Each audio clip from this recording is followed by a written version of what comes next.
நாங்க டான்ஸ் காம்படிஷன்ஸ்க்கு போறோம். அங்க பார்ட்டிசிபேட் பண்ணிட்டு வர்றோம் அன்னிட்டு நெனச்சா, அது பரவாயில்லை. ஆனா, நானு டான்ஸ் காம்படிஷன்ஸ்க்கு போயிட்டு இருக்கிறேன்.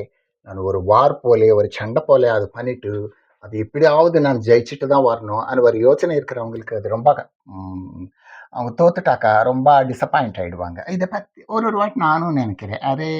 இந்த கிளாசிக்கல் டான்ஸ்க்கும், அந்த ஜிம்னாஸ்டிக்ஸ்க்கு காம்படிஷன் தேவையான்னு நானு ஒரு ஒரு வாட்டி யோசனை பண்றேன். ஏன்னா, இது மிச்ச இப்ப ஸ்போர்ட்ஸ் அதெல்லாம்னா காம்படிஷன் அ மூலமா தான் அவங்க முன்னேற்றி வரணும். அது அங்க அவங்களுக்கு வேற வழி இல்ல. ஆனா கிளாசிக்கல் டான்ஸ்ன்றது, மியூசிக்ன்றது இப்படிப்பட்ட விஷயங்கள்லாம் அது ஒரு ஆர்ட். அது ஒரு என்டர்டெயின்மென்ட் போல இருக்கும். ஸோ அப்படிதான் பார்க்குவாங்க. ஸோ அப்படிதான் செய்வாங்க. அப்படிதான் கத்துக்குவாங்க. ஸோ அப்படி இருக்கும்போ நம்ம ஏதோ ஒரு சண்டை மாதிரி, ஒரு ஒரு வார் மாதிரி, உனக்கு வந்துச்சு, எனக்கு வரல, நீ ஜெயிக்க மாட்டே, நான் ஜெயிக்கிறேன். இப்படிப்பட்ட ஒரு மனசுல வச்சுக்கிட்டு அவங்க இது பண்ணாக்கா அவங்களுக்கு அந்த மனசு ஏன்னா இது ஒரு 5 நிமிஷம் பண்றதுக்கே எவ்வளோ வாரத்துக்கு மாசத்துக்கு கணக்கா பிராக்டிஸ் பண்ணா தான் ஒரு 5 நிமிஷம் இவங்க டான்ஸ் பண்ண இந்த ஜிம்னாஸ்டிக்ஸ் ஆனாலும் அவ்வளோதான். ஒரு ஒரு நான் பார்க்குறப்ப நினைக்கிறேன், அரே இந்த ஜிம்னாஸ்டிக்ஸ் இவ்ளா கஷ்டப்பட்டு பண்றாங்க. அந்த பாடி ரப்பர் போல பண்ணிட்டு, எவ்வளோ கஷ்டப்பட்டு அவங்க ஒரு சின்ன மிஸ்டேக் வந்தாக்கா அவங்களே தோத்துடுவாங்க. எப்படி இப்படியான்னுட்டு நான் கூட நினைக்கிறேன். ஸோ இப்போ காம்படிஷன்றது நிறைய பேர் எதுக்கு சொல்றாங்கன்னாக்கா, இது ஒரு டான்ஸ் காம்படிஷன்ற எதுக்கு வைக்கணும்னு சொல்றாங்கன்னாக்கா, இது ஒரு என்கரேஜ்மெண்ட் போலேனுங்கன்னு சொல்றாங்க. ஸோ இது ஒரு என்கரேஜ்மெண்ட் போல நினைச்சா ப்ராப்ளம் இல்ல. ஆனா நாங்க நம்ம பசங்க போணும். அவங்க ஜெயிச்சுட்டா தான் வரணும். ஜெயிச்சு வராக்காட்டி நம்ம ஒரு மாதிரி பேசலாம். அப்படி ஒரு நெனச்சு நம்ம பேசாக்காட்டி கூட அவங்க நினைக்குவாங்க, ஐயோ! நம்மள நான் ஸ்கூல்ல போய் என்னம்மா நான் முகத்த எப்படி காமிக்கிறது? நான் தெருவுல என்ன செய்றது? நான் காம்படிஷன்ஸ்க்கு போயிட்டு இருக்கிறேன்னு சொல்லிட்டு வந்தேன். இப்போ நான் ஜெயிக்கலே. அவங்க என்ன நெனச்சுக்குவாங்கன்னுட்டு ஒரு மாதிரி அவங்களும் யசன் இப்போ சில சில சென்சிட்டிவ் இப்போ சின்ன பசங்களுக்கு தான் இந்த ப்ராப்ளம் இருக்கு. பெரிய பசங்க அங்க அங்க அர்த்தம் பண்ணிக்கிறாங்க. அவங்க புரிஞ்சுக்குவாங்க. ஸோ இதுக்காக எனக்கு வரல.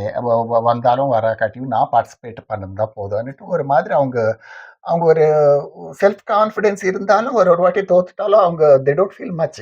ஏன்னா அவங்களுக்கு தெரியும் எப்போ என்ன பண்ணுறாங்கன்னுட்டு. ஸோ பசங்க அப்படி இல்லை.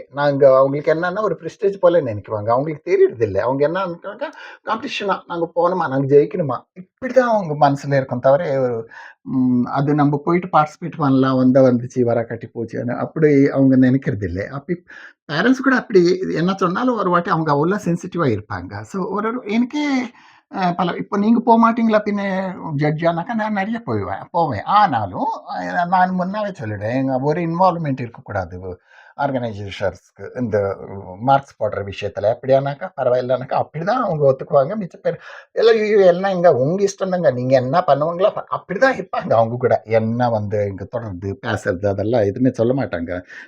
நம்ப குடுத்த பேப்பரே அவங்க எடுத்துன்னு போய் மிச்ச ஜட்ஜஸ் எல்லாம் ஜட்ஜஸ் எல்லாம் போட்ட மார்க்ஸை பற்றி அவங்க ஃபஸ்ட்டு செகண்ட் தேர்டுன்னு அந்த ஜெயிச்சவங்களுக்கு பிரைஸ் கொடுப்பாங்க. அப்படி இருக்கும்.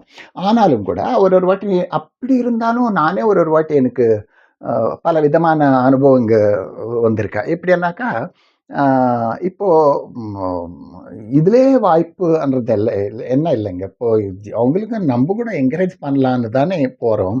ஸோ ஒரு வாட்டி என்ன ஆச்சுன்னாக்கா குரூப்பாக டான்ஸ் பண்ணிட்டு போயிட்டு இருக்கிறாங்க. எல்லாம் நல்லதான் பண்ணணுன்னு இருக்கிறாங்க. சில பேர் நல்லா பண்ணலை அப்படி இருக்கும். ஸோ ஆனாலும் அதில் ஒரு ஒரு ஒரு குரூப் அவங்களுக்கு அனௌன்ஸ் பண்ணாங்க. அனௌன்ஸ் பண்ண பிற்பாடு அவங்க ஒரு சில பசங்க ஒரு சாரு அவங்க சாரு அவங்க சில பசங்கள கூப்பிட்டுன்னு என்ன கேட்டாரு. "என்ன சார் நீங்க எங்களுக்கு மார்க் போடலையா? நீங்க யாரு? எந்த மார்க்கான்னு சொன்னேன்." ஏன்னா அவங்க மேக்கப் எல்லாம் எடுத்துட்டு இருக்கிறாங்க. எனக்கு தெரியல யாரு எந்த டான்ஸர்ன்ட்டு. "இல்லங்க நான் அந்த டான்ஸ் போட்டோம் அந்த பசங்கள." எனக்கா என்னமோ இருக்கும். நான் போட்டிருப்பேன் எனக்கு தெரியாது. ஏன்னா நெறைய பேர் ஒரு 10, 20 ஐட்டம்ஸ் பண்ணியிருப்பாங்க. எனக்கு ஞாபகம் இல்ல. நல்லா பண்ணியிருந்தா நல்லா தான் போட்டிருப்பேன். நாங்க டெல்லியில ஜெயிச்சுட்டு வந்த குரூப் இது. இங்க கூட எதுக்கு எங்களுக்கு மார்க் வரலன்னாக்கா, அது எனக்கு தெரியாது. நான் போட்டிருப்பேன். மிச்சம் குவாட் கோ ஜட்ஜஸ் போட்டிருக்க மாட்டாங்க. நீங்க ஆர்கனைசேஷர் கேளுங்கன்னு சொன்னேன். ஸோ அவங்க போய் மிச்ச ஜட்ஜஸ கேட்டாங்க. அவங்க இதே சொன்னாங்க போல தெரியுது. அவங்க ஆர்கனைசேஷன்ஸ் கிட்ட போய் பேசினாங்க. எங்களுக்கு எதுக்கு வரல, ஏது வரல. இப்போ நீங்க அங்கே ஜெயிச்சுட்டாக்கா இங்க ஜெயிக்கணும்னு என்ன இல்லல்ல. ஸோ ஆனாலும் கூட அந்த பசங்க இப்போ சாரே அப்படி பேசுனாக்க அவங்க பசங்க இப்படி டிசப்பாயிண்ட் ஆயிடுவாங்க. ஸோ அப்புறமா இப்படிப்பட்ட ஒரு இதெல்லாம் அனுபவம்லாம் இருக்கா. ஸோ அதுக்காக நான் என்ன சொல்றேன்னா, பசங்களே ஒரு இப்போ சின்ன பசங்களே கூடலும் சொல்லுவேன், நாங்க பார்ட்டிசிபேட் தான் பண்ணிட்டு வரணும். நீங்க பார்ட்டிசிபேட் பண்ணிட்டு வந்துடுங்க. அது வந்தா வந்துச்சு, இல்லாட்டி இல்ல. உங்களுக்கு ஒரு முன்ன 4 பேர் பார்த்தாங்க. அவங்க பாராட்டுனாங்க. ஸோ பேர் புகழ் முன்ன முன்ன வர்றதுக்கு ரொம்ப காலம் இருக்கு. நீங்க அவங்களுக்கு சொன்னாக்க அவங்க அவங்க கூட ஒரு மாதிரி ப்ரிப்பேர் ஆயிடுவாங்க. பரவாயில்ல நான் பண்ணிட்டு வர்றேன். சில பேரு என்ன மிஸ்டேக் பண்றாங்களோ அவங்களுக்கே தெரியாதுங்க. இப்போ ஃபார் எக்ஸாம்பிள் டான்ஸ்ல கிளாசிக்கல் டான்ஸ் பண்றப்போ ஜதியும் இருக்கும், அபிநயம் இருக்கும். அபிநயம் பண்றப்போ நல்லா தான் பண்றாங்க. ஏன்னா, அவங்க நான் சில பேர் நான் நெனைக்கிறேன், டான்ஸ் சார் எப்படி குடுத்தாலும் சொல்லிக் குடுத்தாலும் அப்படிதான் பண்ணுவாங்க போல தெரியுது. ஏன்னா, இந்த அபிநயத்தில ஒரு 80% தான் டான்ஸ் சார் கத்துக் குடுப்பாரு. மிச்ச 20% நம்ப ஆட் பண்ணிக்கணும். அவங்க சொந்தமா. அவங்க சொந்தமா ஏதோ கொஞ்சம் ஆட் பண்ணிக்கணும் பண்ணணும். இப்போ அவரு என்ன சொல்றாருன்னா, அபிநயத்தில பத்தி சொல்லிடுவாரு. ஜதி பண்றப்ப அவங்க ஒரு எக்ஸ்பிரஷன்ஸ் இருக்காதுல்ல. ஸோ சில ஜதில இருக்காது. ஸோ அவங்க அப்ப என்ன செய்றாங்கன்னா, அவங்க கீழ பாக்குவாங்க. அதாவது கைய பார்த்து பண்ண மாட்டாங்க. இப்போ ஃபார் எக்ஸாம்பிள் இப்படி பண்ணாக்கா, ஸோ இப்படி வர்றாங்க, இப்படி போறேன். இது பார்க்கறதில்ல. இது மட்டும் பாட்டாங்க. நான் கைய பார்த்தோம்ன்னு சொல்லுவாங்க. ஸோ அது அவங்களுக்கு தெரியறதில்ல என்ன பண்றாங்க, ஏது பண்றாங்கன்னுட்டு.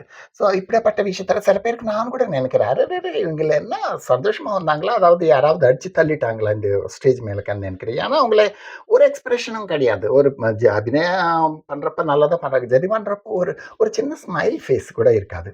ஸோ அப்படி இருந்தாக்கா, இப்போ இப்போ சரி நானு விட்டு குடுத்துட்டு நானு மார்க் பண்ணிருவேன். மிச்ச ஜட்ஜஸ் எல்லாம் இப்படி பண்றாங்கன்னுட்டு என்ன கேரண்டி இல்லல்ல. இப்போ நான் கூட இதுக்கு விட்டு குடுத்து பண்ணணும். ஸோ எல்லாம் ஒரு கணக்கு தானே இருக்கும். காம்படிஷன்னாக்கா. ஸோ அப்படி இந்த விஷயத்தெல்லாம் அவங்க டான்ஸ் டீச்சராஸ் ஆவுது, பேரண்ட்ஸ் ஆவுது அவங்களுக்கு சொல்லிக் குடுத்தா அவங்களுக்கு கொஞ்சம் தெரியும். ஸோ அப்புறமா நானும் இதுக்கு முன்ன நான் நெனச்சுன்னுருந்தேன். இது என் டியூட்டி இல்ல. நான் மார்க்ஸ் போட்டு வந்துடுவேன். அவ்வளோதான். அவங்க எப்படியாவது இதுக்கிட்டும் சந்தோஷப்பட்டோம். ஏதாவது அது எனக்கு கணக்கில்லன்னுட்டு நான் நெனச்சுட்டு இருந்தேன். ஸோ அப்புறமா அவங்க ஃபேஸஸ் அதெல்லாம் பார்த்த பிற்பாடு சில பேர் அழறது, சில பேர் ஃபீல் ஆவறது, சில பேரு இப்படியெல்லாம் பார்த்துட்டு பிற்பாடு நான் நெனச்சேன், இவங்க என்ன செய்றாங்களோ, என்ன நல்லா பண்றாங்களோ அத பத்தி நம்ம பாராட்டலாம். என்ன தப்பு செய்றாங்களோ அத பத்தி நம்ம சொல்லி தான் தீரணும்னுட்டு நான் நெனச்சு, அப்போ இப்போ காம்படிஷன்ஸ் ஆன பிற்பாடு வந்து பிரைஸ் டிஸ்ட்ரிபியூஷன் ஆன பிற்பாடு, அதாவது அதுக்கு முன்னா கூட நானு ஸ்டேஜ் மேல ஒரு 5 நிமிஷம் இத பத்தி பேசுறேன். இன்னைக்கு காம்படிஷன்ஸ் எப்படி ஆச்சு? ஏதாச்சு? ஆனாலும் எது தப்பு பண்ணாங்க? எது தப்பு பண்ணல? யாரு என்ன பண்ணாங்கன்னுட்டு ஒரு எனக்கு ஞாபகம் இருக்கிற வரலும் ஆ அவங்களுக்கு அந்த விஷயத்த பத்தி பேசுறேன். அப்ப அவங்க நினைக்குவாங்க, ஆஹா பரவாயில்ல. நாங்க ஏதோ தவறு பண்ணியிருக்கணும். இல்லாட்டி எங்களுக்கு எதுக்கு வராது. நம்மளுக்கு தெரியாதே நம்ம பண்ணியிருக்கணும்னு அவங்களுக்கு நினைப்பாங்க. அப்புறமா வந்து என்ன கூட கேட்குறாங்க, சார் நீங்க எங்களுக்கு பிரைஸ் வராக்காட்டி கூட பரவாயில்ல. நீங்க சொன்னது எங்களுக்கு பிடிச்சாச்சு. எதுக்கானா இத பத்தி நாங்க எப்பவுமே யோசனை பண்ணல. இதுக்கு முன்ன நாங்க எப்போ ஃபியூச்சர் காம்படிஷன்ஸ்ல நாங்க இதெல்லாம் மனசுல வச்சுட்டு நாங்க இதெல்லாம் இன்னொரு வாட்டி இப்படி திரும்பி வராதே இந்த மிஸ்டேக் திரும்பி வராதே நாங்க மெயின்டெயின் பண்ணிக்கிறோம் சார்ன்னுட்டு கூட சொல்லிட்டு போயிட்டு இருக்கிறாங்க. சொல்லி போன பசங்க இருக்காங்க. ஸோ அது பத்தி அப்போ அது நான் நினைச்சேன். அது என் கடமை. நான் இப்படி சொல்லணும். சொல்லாக்காட்டி அவங்களுக்கு ஒரு மாதிரி டிசப்பாயிண்ட் வந்துடும். ஸோ அந்த டிசப்பாயின்ட்மெண்ட்ன்றது பார்த்தாக்கா முன்னேற்றி அவங்க பண்றாங்களோ இல்லையோன்னு ஒரு ஒரு பயம் கூட எனக்கு இருக்கா. ஸோ அப்படி கூட இருக்கும். ஏன்னா அவங்களுக்கு தெரியறது இல்லைங்க. இப்போ காம்படிஷன்னாக்கா அது ஸ்போர்ட்ஸ் போல தான் இது கூட அவங்க கால்குலேட் பண்றாங்க தவிர, அவங்களுக்கு ஒரு என்டர்டெயின்மென்ட் போல நம்ம பண்ணணும். நம்மளுக்கு வந்தா வந்துச்சு, வரலாட்டி வரல. இப்படி அவங்களுக்கு எதுவுமே மனசுல ஏன் சில பேர் ஏஜ் டிஸ்டன்ஸ் இருக்கும். ஏன்னா சின்ன பசங்கள்ல பெரிய பசங்க வந்து பண்ணிடுவாங்க. பெரிய பசங்கள்ல சின்ன பசங்க போயிட்டு பண்ணிடுவாங்க. அவங்களுக்கு ஏஜ் பசங்கள பார்த்தா சின்னவா, பெரியவங்க ஏஜ் சொல்றாங்க. அது எதுவுமே சூட் ஆவாது. இப்படிப்பட்ட விஷயத்துல கொஞ்சம் டவுட் வந்து நாங்க மார்க் குடுக்க மாட்டோம். ஸோ அப்போ அவங்க அத பத்தி கூட அவங்க யோசனை பண்றதில்ல. நாங்க பண்ணோம்லாம் எங்களுக்கு வரலையே. இப்படிப்பட்ட ஒரு அ மனசுல அவங்களுக்கு இருக்கும். ஸோ அப்படிப்பட்டதெல்லாம் இல்லாத ஒரு காம்படிஷன்னா சும்மா போயிட்டு பார்ட்டிசிபேட் பண்ற விஷயம் தான் நம்மளுக்கு தேவை. மிச்சதெல்லாம் அவங்க டிசைட் பண்ணிக்கிட்டோம். ஆனா நம்ம எந்த மிஸ்டேக் கூட அ பண்ணக்கூடாதுன்னுட்டு அவங்களுக்கு நீங்களும் சொல்லிக் குடுக்கணும். அவங்களுக்கும் அது தெரிஞ்சாக்கா, இன்னும் காம்படிஷன் பத்தி ஒரு டென்ஷனும் ஒரு எதுவுமே இருக்காது. அவங்க சந்தோஷமா போய் பண்ணிட்டு வருவாங்க. சந்தோஷமா பிரைஸ் வந்தா வந்துச்சு, வராக்காட்டி போச்சு. வந்தவங்களும் சந்தோஷப்படுவாங்க. வராதவங்க கூட பரவாயில்ல நான் பார்ட்டிசிபேட் பண்ணேன் இன்னைக்கு. I am happy for that நினைக்குவாங்க. Okay. Thank you so much.